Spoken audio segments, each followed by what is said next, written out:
This is the Talkin Bout The Hoosiers podcast, presented by thehoosier.com.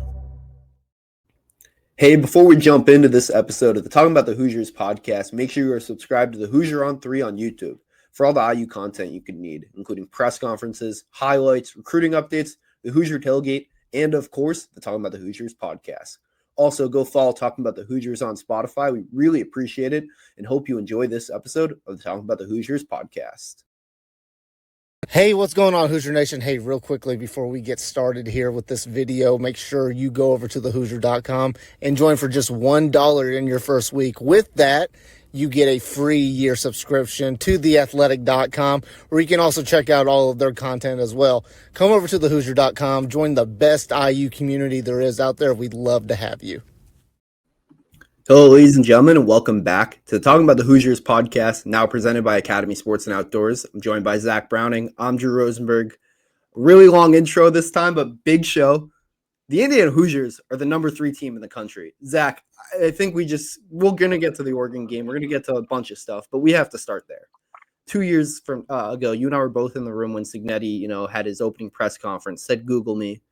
Was there any world you thought on October 15th, 2025, the Indiana Hoosiers would be number 3 in the country? Or let's just say top 10 in the country.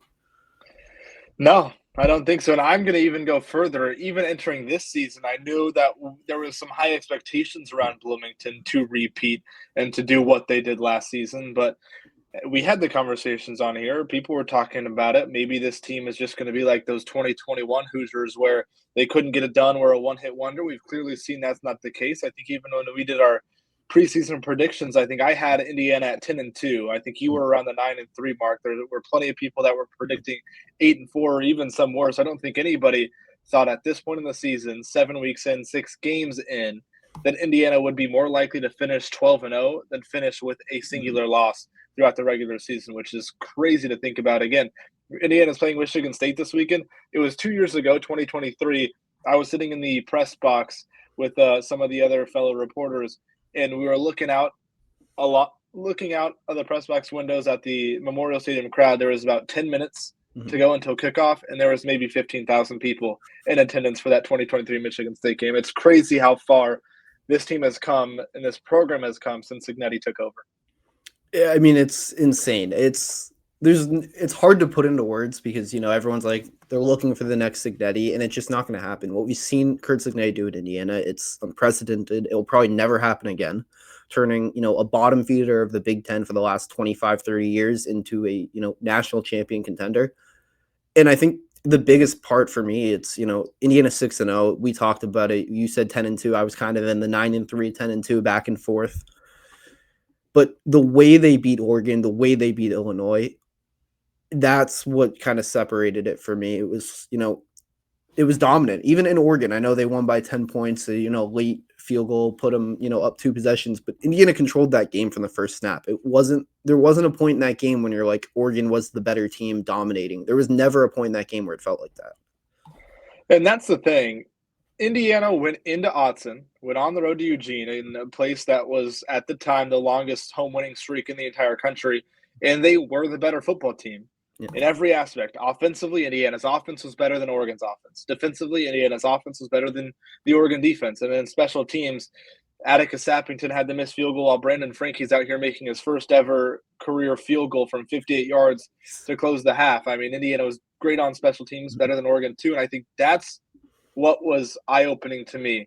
I think before the Oregon game, we're talking with a lot of people, my thought was I think Indiana can beat Oregon. They had the ability they're a better team than they were last year. I didn't think they would beat Oregon, and that reflected in my prediction last week that the Ducks would take down the Hoosiers.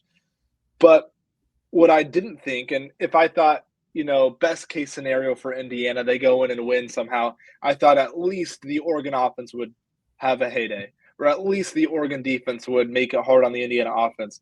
In some way, I thought if Indiana was going to win, which I thought could be possible, if Indiana was going to win, it would have to be hard fought.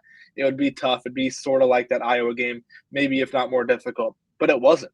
From start to finish, even when Oregon took a brief lead on that long touchdown, even when Fernando Mendoza threw that pick 6 in the fourth quarter, Indiana just played the better game. They were the better team. And to say that on the road against the then number 3 team in the country at a place like that, that tells you all you need to know about this Indiana team.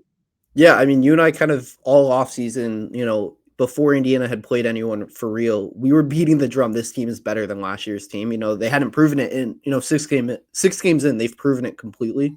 We saw it against Illinois. We both didn't pick Indiana to win this week, but we both were like, hey, this is going to be a game. It's not going to be like Ohio State, Notre Dame last year, where Indiana, was outmatched on the field. We felt like they could compete and they could win. We ultimately thought they were going to come up short. But happily, I mean, let's say it, happily wrong there. And just seeing, the growth of this team.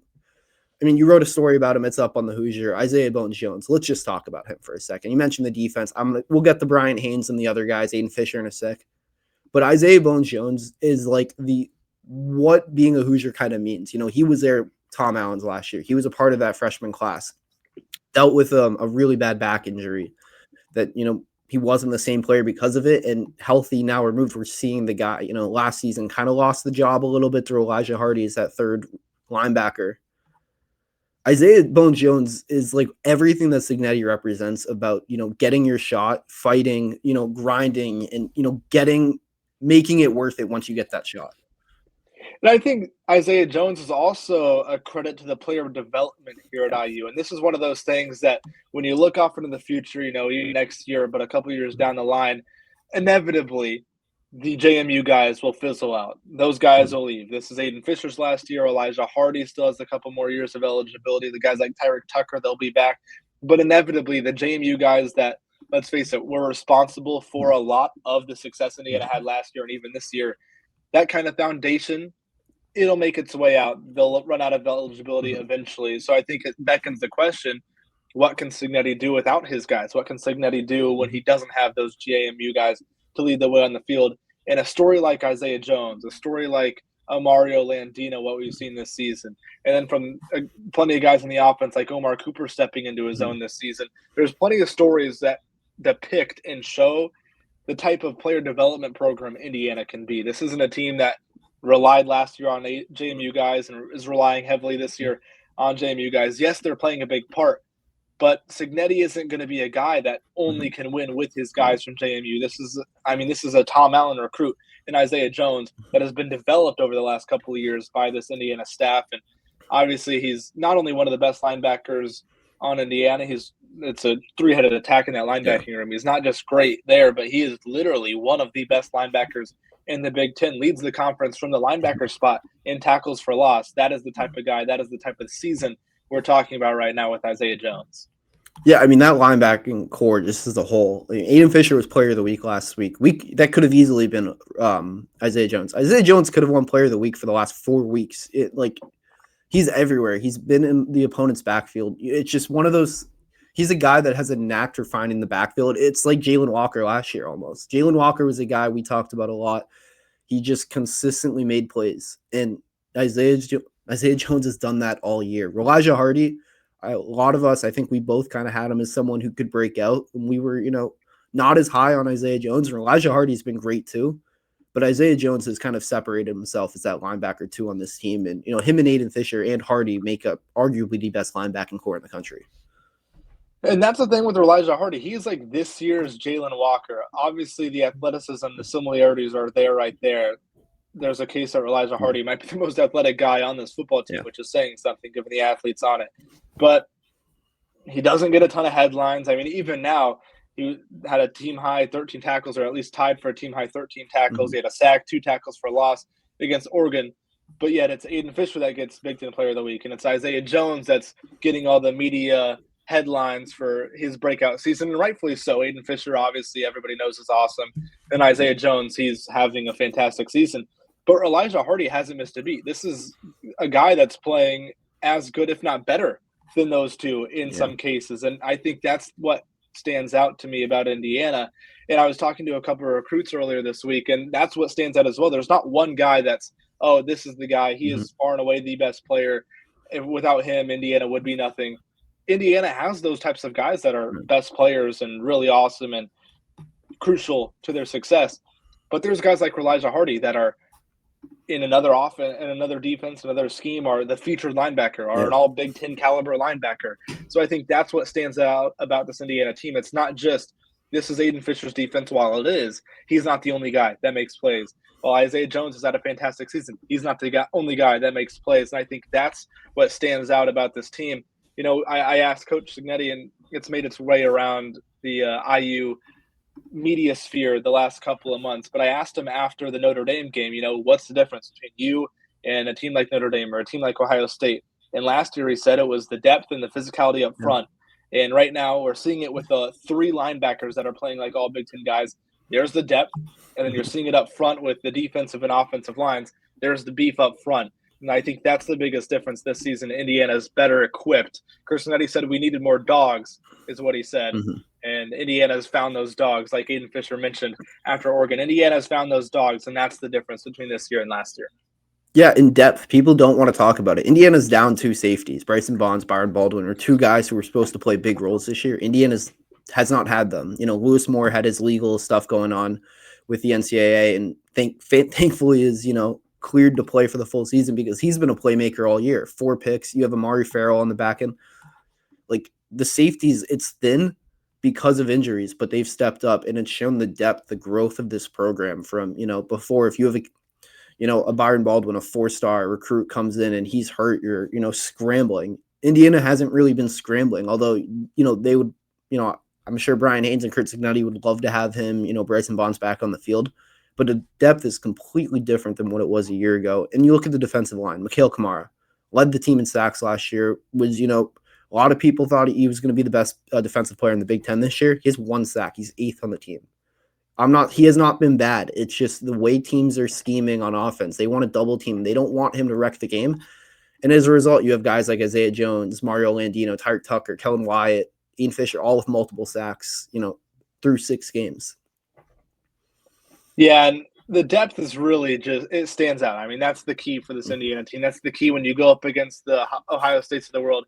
Yeah, Ohio State will throw out a couple of all Big Ten players at pretty much each position, but then Ohio State will roll out a 5-star that's their 3rd-string defensive tackle that's bigger than anybody you've ever seen before. That's the difference typically between good teams and those upper echelon teams. And Indiana right now looks like an upper echelon team because of their depth. And it's not limited to just the defense.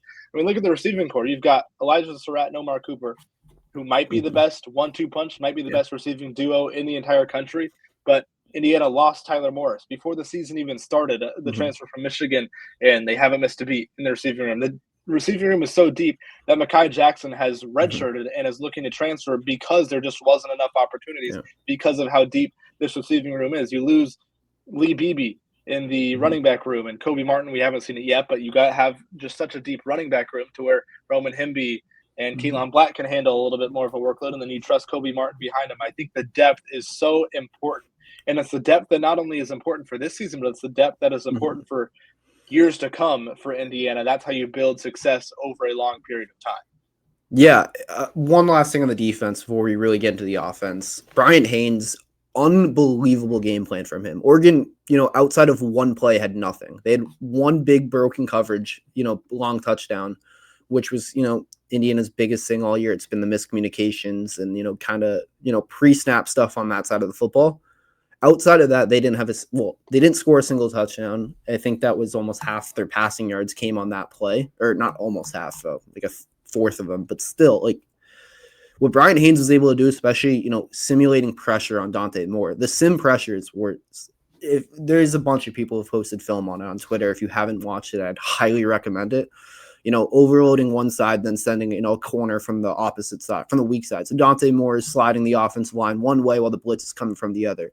Just the scheme from Brian Haynes, he's going to get a head coaching job soon. It's going to suck when he inevitably leaves for a head coaching job, but he is such a good coach that, it's going to happen sooner than later. It's just what team is going to take the shot on him.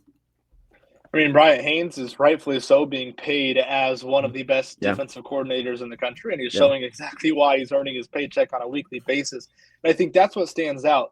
Indiana put up 30 points, yes, but it was really the defense that was better than the offense all game long. There was moments where the offense kind of sputtered a little bit. Obviously, Fernando Mendoza had the pick 6. The defense only gave up 13 points because of Fernando's pick 6 equaling the 20.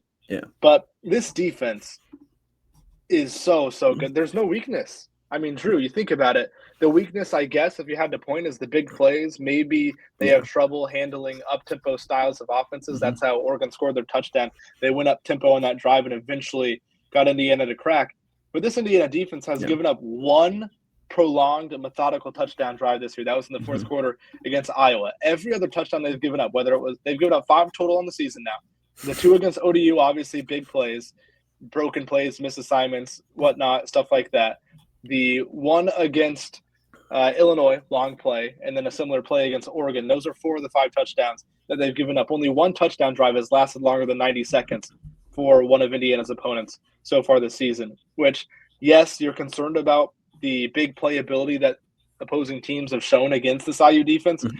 But at the same time, if you're just not going to allow any team to score multiple touchdowns, if you're not going to let any team go down and drive the field and score that way, I think you'll take a broken play, a miscommunication. Obviously, Curt Cignetti probably not too happy with it, neither is Brian Haynes. But if you are watching Indiana, you will probably take, a broken play a game to pretty much shut down the opposing offense every single other play and every single other drive. And this Oregon offense is one of the best in the country, and Indiana was able to have that type of performance against it. This defense, I mean, the offense is spectacular in its own right, but this defense, if Indiana does go far in the playoff and does make some noise in the playoff, it will be because of the defense.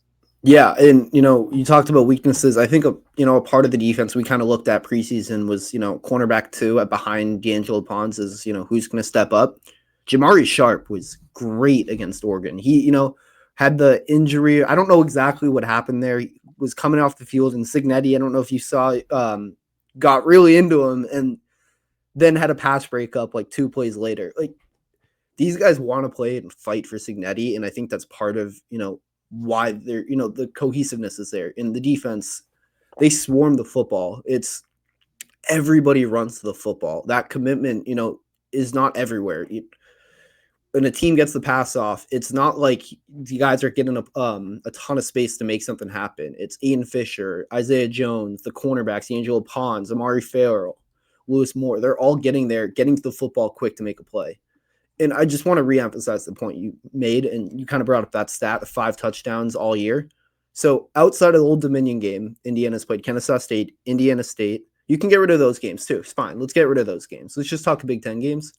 3 touchdowns in 3 Big Ten games when you played Illinois, at Oregon, and at Iowa. I know people are going to say, oh, Iowa's not the best offense. Okay, 3 touchdowns allowed, or 2 against Oregon and Illinois. This defense is legit. They have an argument to be the best defense in the entire country. They've proven it every single week of this season.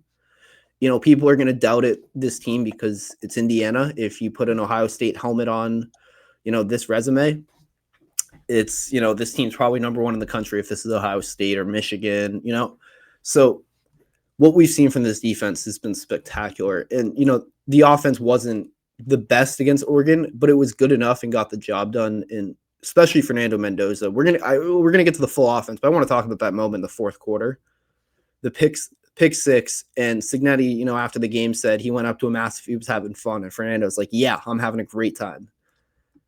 Talk about the confidence in your quarterback. Fernando Mendoza might not have the most swagger, but this team, feeds off him, his energy, how he plays, because he's willing to give it up. Give it all for everyone, behind him, and they're willing to do the same for him.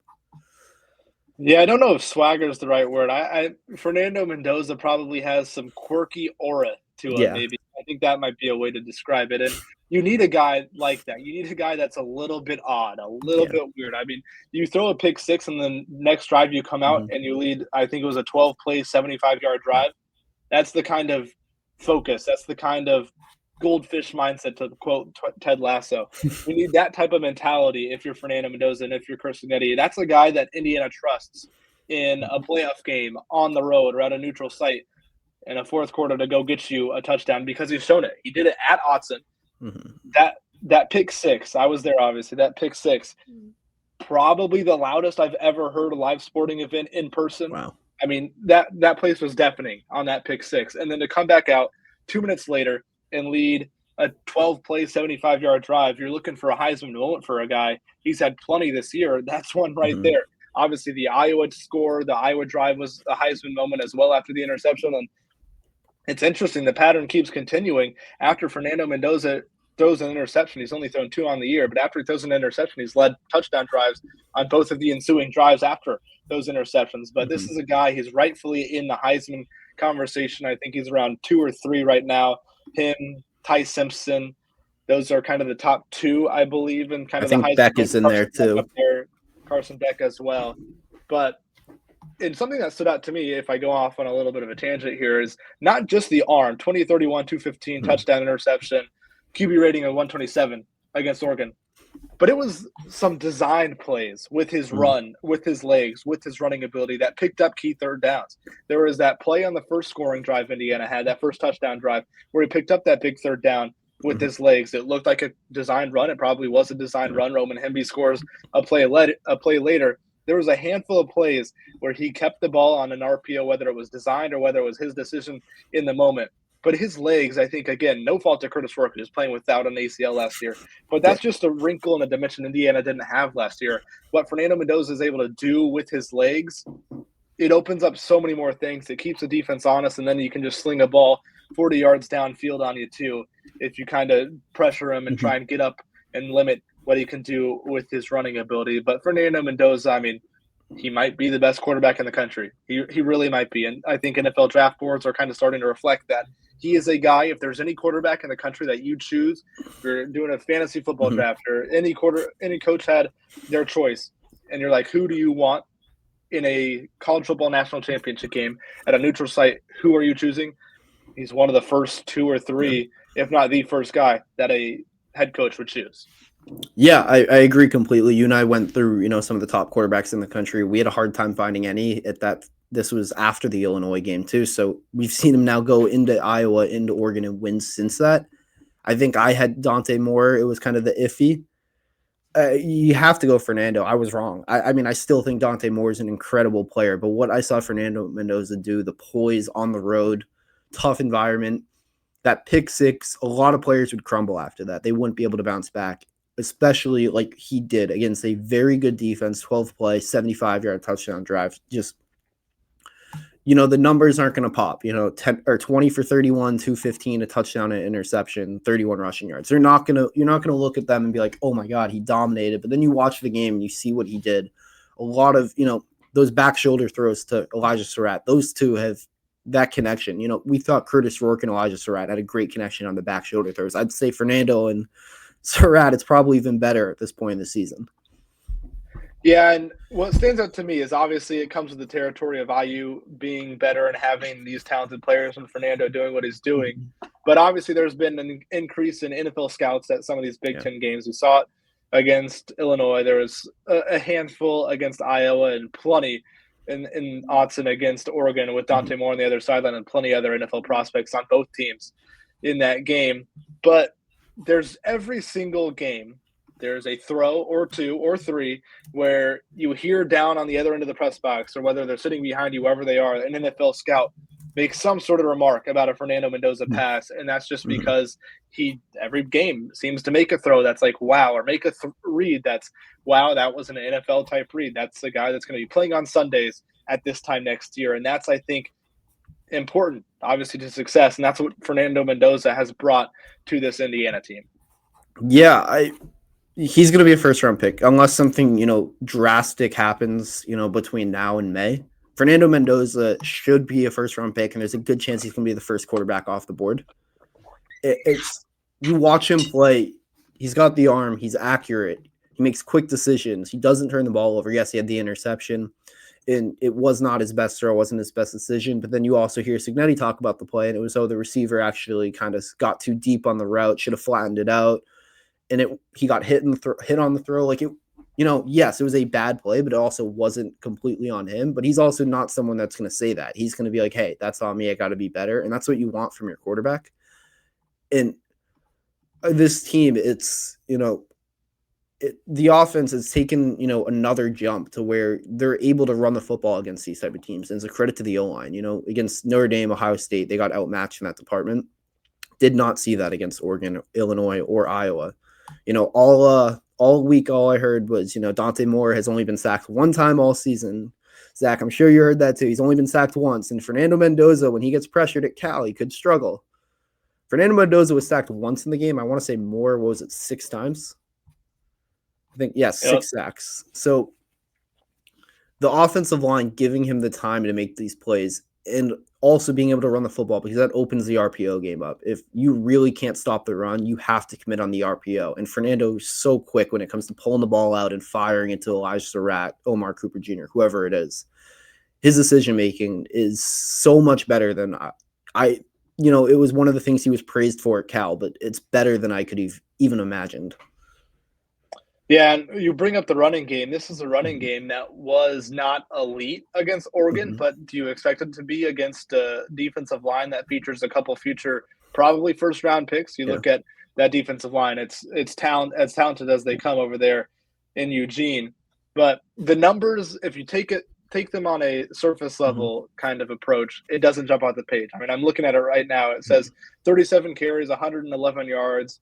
3 yards per carry, but you have to extrapolate some of that stuff. You look at Roman Hemby specifically, 19 carries, 70 yards. He had his first 2 rushing touchdowns of the year, 3.7 yards per carry. That's nothing to write home about, but it's good. It moves the ball. If you need him to pick up a first down on a 3rd and 2, that's getting that done every time. You look at Kalon Black, 7 carries in the game, but 4.4 yards per carry. That's getting it done. It's good enough. It's not necessarily where Indiana needs to be a rushing team where they average 8 yards a carry. That's not what Indiana needs to be. But if you can keep the defense honest, it opens up the RPO game. It opens up that kind of screen game out to Omar Cooper. It opens up so many different things. And I think Indiana, to be able to run the ball on the road against an Oregon defensive line and an Oregon front 7 that is really good, it bodes well for Indiana moving forward.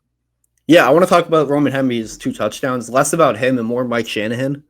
I think not off season, but like first 3 weeks, you and I both were kind of iffy on the red zone offense. We were like, are they hiding some stuff? And clearly they were. The package of Carter Williams on the right side, looks like a simple run up the middle, but you're moving your left tackle over to the right side of the offensive line so you can run behind him. Like, there's small changes that, you're watching on TV, you're probably not going to notice, but it's a big difference, and it was really effective. Roman Hemby didn't get those 2 rushing touchdowns from him were easy. It was probably the easiest, rushing touchdowns we've seen from Indiana all season, who really, even against Old Dominion, against Kennesaw, they were struggling to run the football in those, 1st and goal to 3, 1st and goal or 2nd and goal to 1. They struggled with that. And against Oregon, the best defensive line they've played all year, they had no issues. Yeah, there was definitely some creativity. I mean, we saw Stephen Daly come out as a fullback at one point in one of those goal-to-go situations. Riley Nowakowski has been excellent in kind of filling the void that Zach Horton left, specifically in the run-blocking department. But, yeah, this running game, it's a little – and, again, to go back to what you were saying, Indiana wasn't bullied by Oregon up front. Indiana wasn't bothered by the size. That was a massive conversation on social media in the week, the lead up, Indiana's lack of size and whatnot, and Oregon's size and beef up front. Indiana wasn't bothered. Indiana dictated terms in the trenches in that game, and it was interesting to see. I mean, obviously against Iowa, against Illinois, any Big Ten game, any college football game, whoever wins the trenches is probably going to win that game. And right now, Indiana continues to win in the trenches, and you got to credit Bob Bostad. You got to credit Pat Kuntz and Buda Williams on the defensive side. These defensive and offensive linemen for Indiana, the fronts on both sides of the ball, some of the top fronts in the country. And you got to credit the coaching staff. You got to credit the players. You got to credit a lot of different things, but they have been as advertised. Yeah, this isn't, one person, one player, one coach. This is, it's a group process. It's a team. The togetherness of Indiana is how they've gotten to this point, and it's what has made this team so special. We're going to take a quick break, but after a couple ads, we're going to talk about some rumors about Curt Cignetti that, Indiana fans aren't going to be too happy about. So we'll be right back. Huddle up, football fans. Tailgate season is here, and nobody gets you ready for game day like Academy Sports and Outdoors. Swing by your local Academy store or shop online at academy.com to find everything you need, from grills to jerseys and more. Be a watch party legend with gear from top brands like Nike and Under Armour, all at unbeatable prices every day. With 8 Academy stores across Indiana, including our Bloomington location, fun can't lose, and neither can you. Gear up today at Academy Sports and Outdoors. We'll be right back, but first we have to talk to you guys about Rhoback Activewear. There's only one way to describe Rhoback: best fit, best feel. For those who aren't familiar with Rhoback, they're completely changing the game with their incredibly comfortable activewear. Rhoback has released so many items within their new licensed game day collection, and it's our favorite. With novel polo designs and clean hoodie and Q-zip designs from some of your favorite schools, including the Indiana Hoosiers, it's definitely worth checking out. Nobody else in the market is pairing these level of custom designs with this quality of activewear. Rhoback's everyday shorts or their Delta Performance pants are the perfect pairing as well. They're both super comfortable, have an elastic waistband, and great fabric that is made to have the appearance of a nice short look, but the comfort for a day on the move. Rhoback has also been proudly leading the NIL charge, having signed partnerships with multiple college football stars, past and present, and are becoming the go-to brand for college athletes across the country. Use the code IND20 on Rhoback.com for a generous 20% off for all new customers throughout the end of the week. That's spelled RHOBACK.com. That's 20% off all performance polos, shorts, and more with the code IND20. Now back to the rest of this episode of the Talking About the Hoosiers podcast. We're back, Zach. I didn't even realize that rhymed. Kind of works out. We're back, Zach. But Curt Cignetti rumors, we have to address them. Penn State fired James Franklin was, the big news item over the weekend. And Penn State fans have seemed to target two coaches in mind. It's Matt Rule at Nebraska and Curt Cignetti at Indiana. I'm going to say right now, I don't think Curt Cignetti is going to leave. I'm not saying it's not going to happen. I'd be surprised if he does. And also, obviously, very disappointed as an alum of IU. Zach, I guess, what are you kind of hearing? There's a lot of rumors going around right now about Cignetti potentially leaving after the season.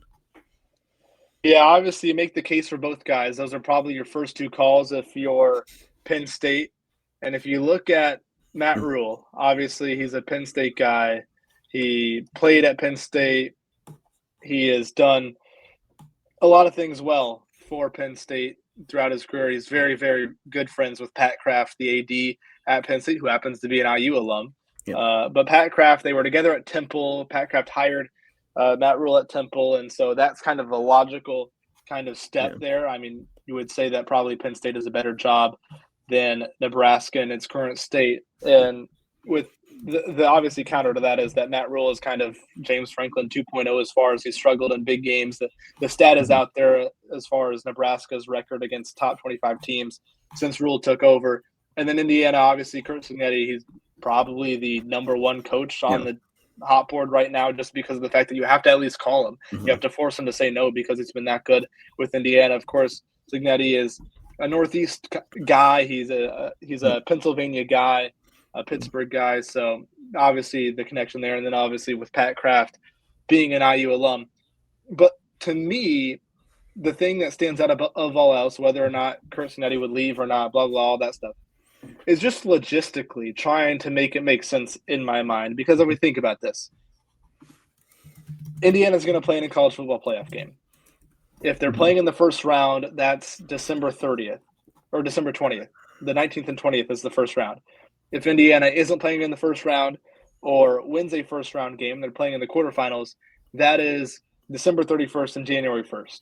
And obviously, if Indiana were to keep winning, they'd keep moving on. It's like the 11th of January or whatever. They keep playing into January. Well, Drew, the transfer portal opens. It's now just a one-time transfer portal window. The only transfer portal window opens on January 2nd, I want to say, and closes like January 16th. It's a 2-week portal, early January to mid-January. So if you are Penn State, you're putting all your eggs in one basket if you wait that long and you wait until Indiana plays a first-round game. If Indiana loses the first-round game, you're hiring Curt Cignetti as your next head coach on December 21st with the portal starting a week and a half later. I mean, Indiana, to put it in perspective, hired Cignetti late November. Most of these hires you're going to see, hirings and firings you're going to see happen in late November because a coach needs to get ready. Like, if you're Matt Rule and you're playing in the Citrus Bowl in mid-December, you can leave Nebraska before the Citrus Bowl and go start your job at Penn State if you're to leave. That logistically makes a little bit more sense. But just logistically, rumors aside, everything aside, I'm not sure you can afford as a college football program in the year 2025, it'll be 2026 at that point, with how NIL works, with how the transfer portal works, and how integral that is, Mhm. to hire a head coach December 21st at the earliest. At the earliest, that's when they'd have to hire him. If you're telling me that Penn State wants to wait until the transfer portal is actually open to hire Curt Cignetti, I think I'd call you crazy. I just logistically don't know how that would work for Penn State with the way the portal works currently. Yeah, and I think, from Curt Cignetti's perspective, obviously I can't speak for Curt Cignetti. This is purely speculation. But I think, he's taken the long road, and he doesn't seem to regret that. And I think he's a guy, at his age, he's 64. It's not like he's someone who's going to come in and be your coach for the next 10 to 15 years. Legacy, I think, is something that is pretty important to him. If obviously I can't speak for him, but just the way he speaks, I think he does care about legacy. And staying in Indiana, he goes to Penn State, does whatever he does there.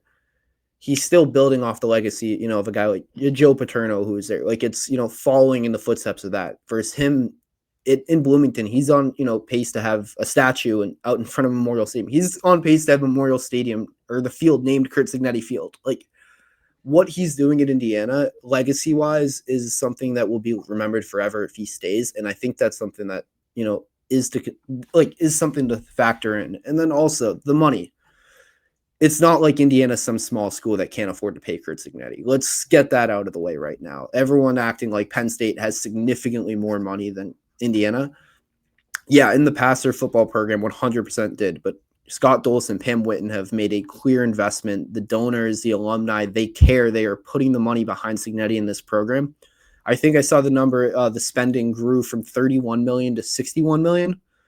I think it was $3 million behind Penn State spending for the same year at 64. Those numbers could be off. They're off the dome trying to remember. But if the spending is that close for Curt Cignetti, he's already kind of built something here.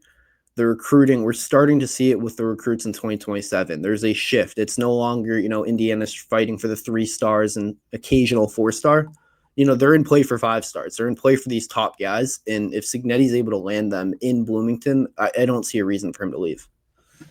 Yeah, and just to play devil's advocate, obviously Penn State is a move closer to his hometown for Cignetti, so that's probably a pro in Penn State's book. And the money talks, yes, Indiana's made a commitment to football and everything, but I mean, let's call a spade a spade. Penn State pretty much has unlimited money. Not that IU is short on money on the football side or is struggling year in and year out on the football side with money, but Penn State football out of any program in the country is one of those very few that realistically does have unlimited money and can really do whatever they want. Now, obviously, you just paid a $48 million buyout. How willing are some of those donors to throw more money into the program that hasn't won a national championship in forever? So, but that's playing devil's advocate.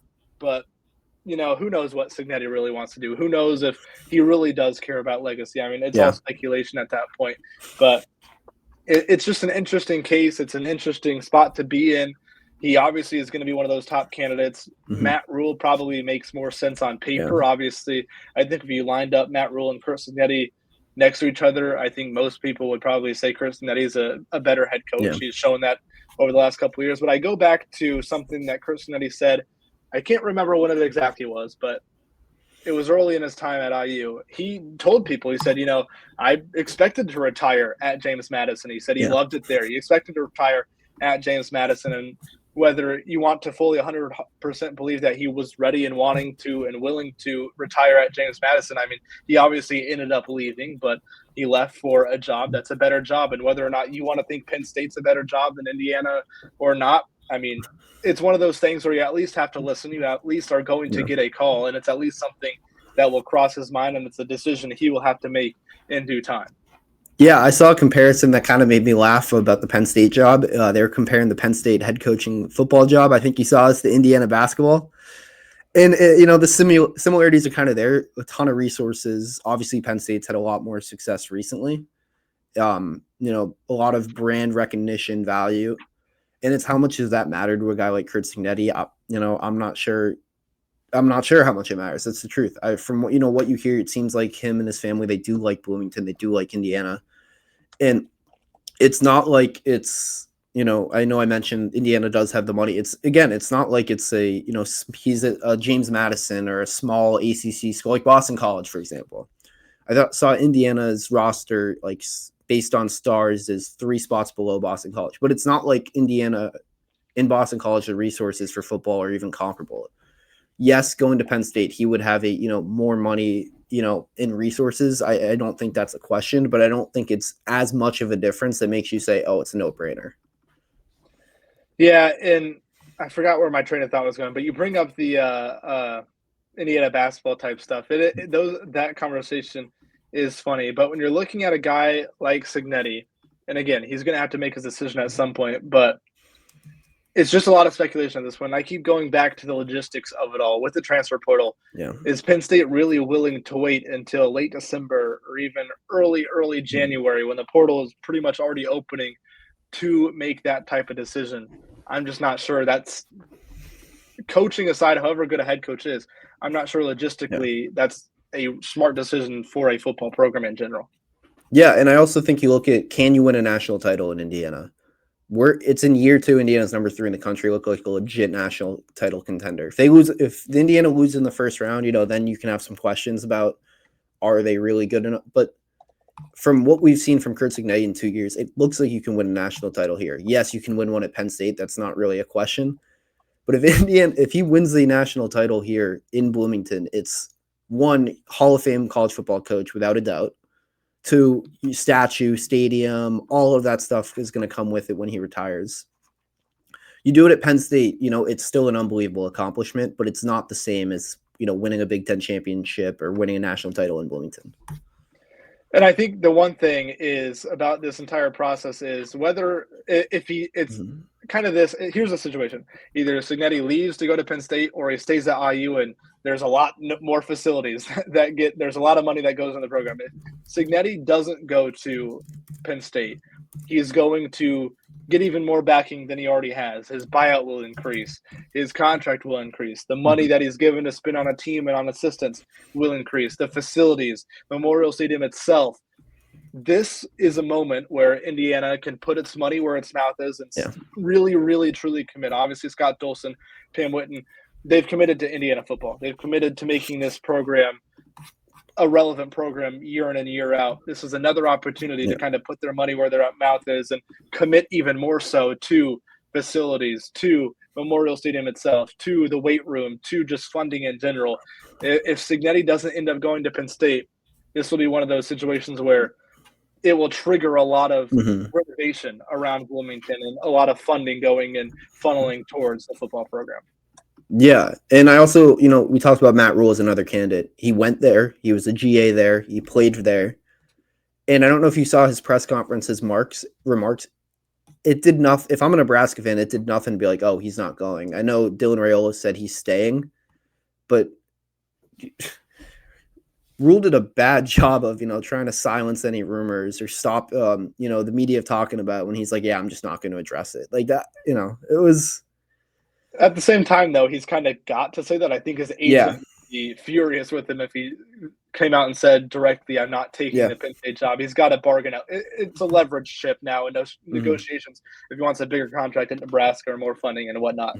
So I think he kind of has to say that. I think the same would be for Cignetti. He's not going to come out and say, oh, I'm definitely not taking the job. He'd come out and be like, I'm happy here. I like Indiana. I like Bloomington and whatnot. That's kind of what you have to do. Your agent would be furious with you if you did something otherwise. Yeah, I mean, look at last year too.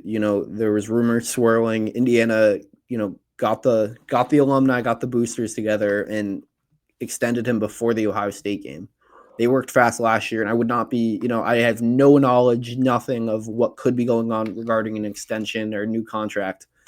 But who knows? Maybe we get that, notification or that, email from the athletic department. Hey, they extended him in the, coming weeks because. They worked in silence last time, and they could be doing that once again. But we're going to take another quick break for a message from our sponsor, BetMGM, and we'll be right back talking about the Michigan State game. As you all probably know by now, we've teamed up with BetMGM this season. We'll be using BetMGM lines to make all of our picks, and we'll have special offers for our listeners each week. If you haven't signed up for BetMGM yet, Use the bonus code ON3 and you'll get up to a $1,500 first bet offer on your first wager with BetMGM. Here's how it works. Download the BetMGM app and sign up using the bonus code ON3. Deposit at least $10 and place your first wager on any game. You'll receive up to $1,500 in bonus bets if your bet loses. Just make sure you use the bonus code ON3 when you sign up. Make this college football season one for the history books. Make it legendary. All right, we're back, and it's Michigan State time, Zach. It's that week. It's, old brass spittoon game. Hoosiers looking to keep it in Bloomington after going to Michigan State last year and taking it. Zach, just what initial thoughts on this week's game? This is one where, again, if Indiana wants to be a college football playoff title contender, you got to take care of business. We're at the stage of the season now where Indiana is probably going to be favored by double digits in every single game they play the rest of the year. So at this point, it's taking care of business mode, and I think that is something that this Indiana team under Cignetti has done very well throughout Cignetti's short year and a half in Bloomington. He doesn't get up for the big games, doesn't drop for the lesser profile games. It's always just right here for Curt Cignetti in Indiana. It's always just right on, staying smooth, staying consistent, and I think that'll bode well for Indiana going into this weekend. Yeah, I mean, we've seen Indiana struggle with mobile quarterbacks. Aiden Childs, he's a guy who can run the football. Indiana fans, probably remember him from last year. He has 5 rushing touchdowns, second in their team in rushing yards. He is someone who can make some plays, but he's also, prone to make some, big mistakes and struggle throwing the football. And it's a textbook hangover game.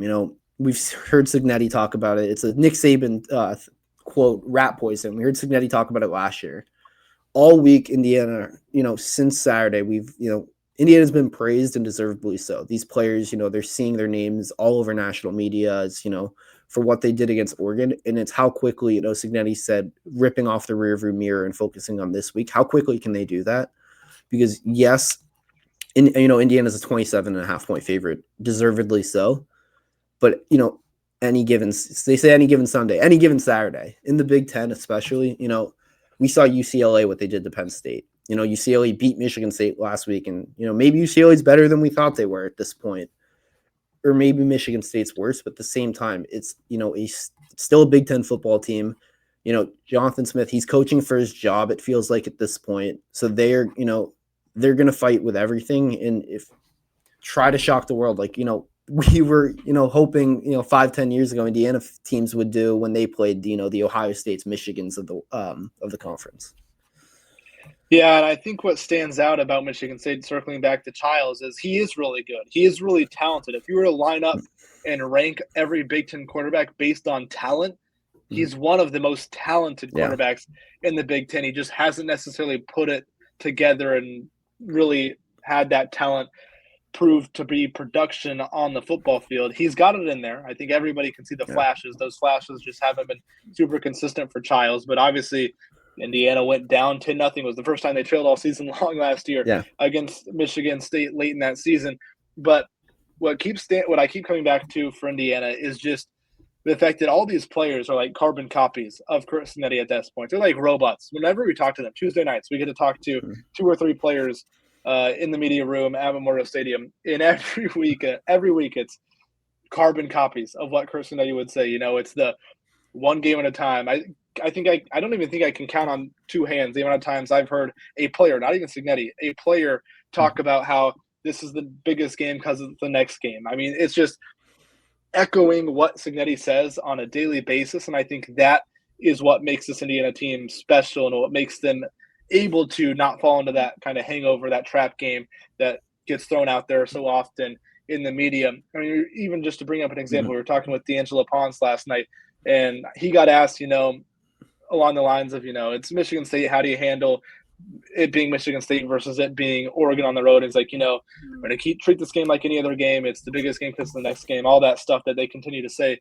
But then he got asked a follow-up question, does Cignetti have to mention that, bring that up extra in post-game meetings and in practice throughout the weekend? Pons said no. I mean, this is a team that is player-led at this point. The players have the memo. They understand the message. I think it was on Joel Klatt's show this morning. We're recording this on Wednesday. Cignetti said that every single player is bought in. All the oars are paddling in the same direction. And I think that's why this is a team that, more so than others, is capable of handling trap games, I guess, so to speak. Yeah, we talk about culture a lot. It's a word that gets used so much, and Cignetti talked about changing the culture, stalking complacency, but this is the result of what the culture he's established. These guys buy into him and what he says, his belief in the program, his belief in his system, and like it's easy to say one game at a time and kind of look ahead like, oh, Indiana has that nice schedule. Everyone has still been talking about it. Indiana, who on the schedule could beat them, up until the Big Ten championship. But these guys are so locked in on now in one game at a time.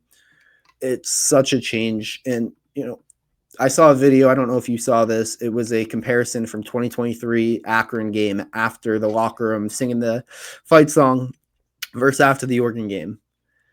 Talk about culture change. That was 2 years ago, Zach. It was 2 years ago. I think you and I were both in that game. I vividly remember in the end zone watching Akron miss that short field goal.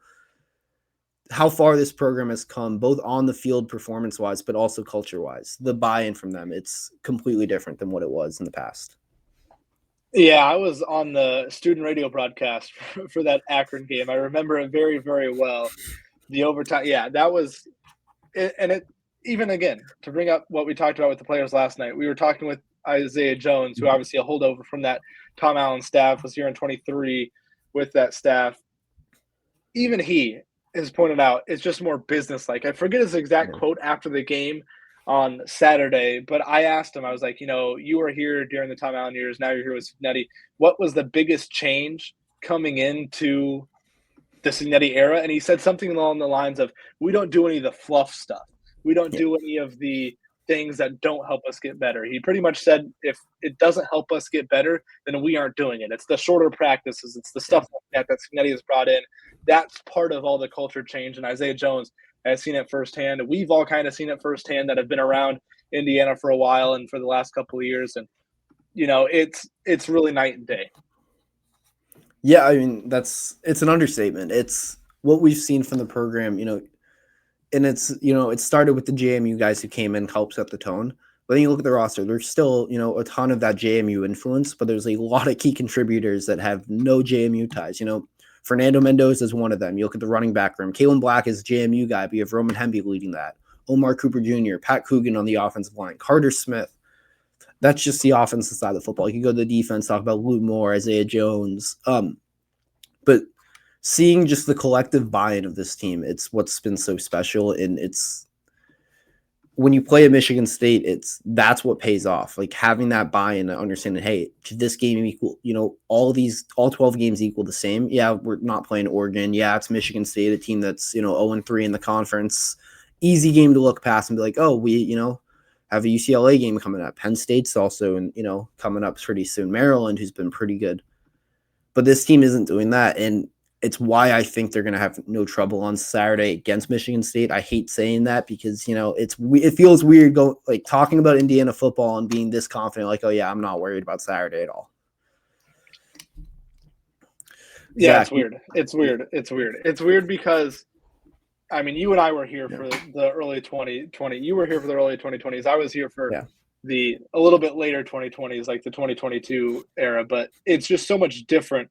And I think what this season has done, again, I talked about it at the very beginning of the podcast about dispelling kind of we're not 2021 Indiana, because there were plenty of Indiana people around the program, not even around the program, but just in Bloomington that were like, maybe this is the 2021 team, and maybe that seeps in a little bit. But this team has done such a good job of dispelling that. This is, I mean, it's been said the last year and a half, but this is not the Indiana team of the last 120 years. This is a new Indiana football program.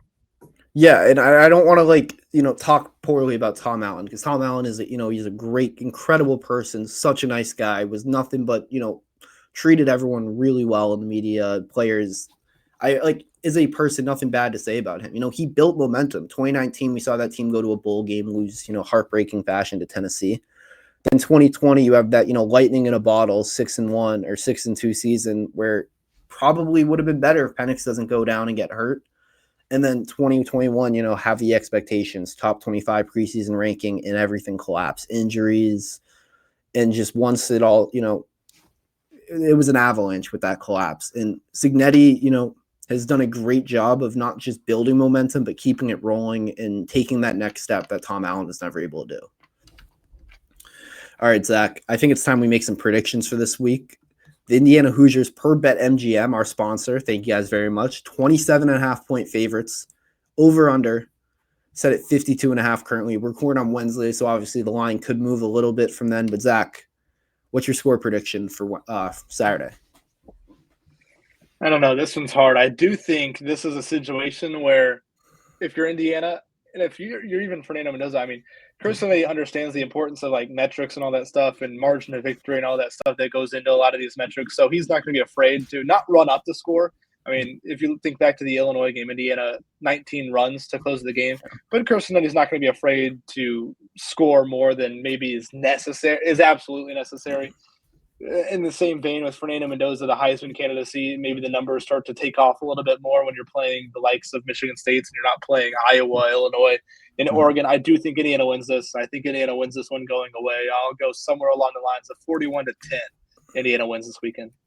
Okay, I'm in a very similar spot. I wrote it down right as you were kind of, giving your reasoning. I think this Michigan State defense, they're allowing, I want to say 30 points a game. 31.8 points per game allowed to this Indiana offense. I think it's going to be able to torch them.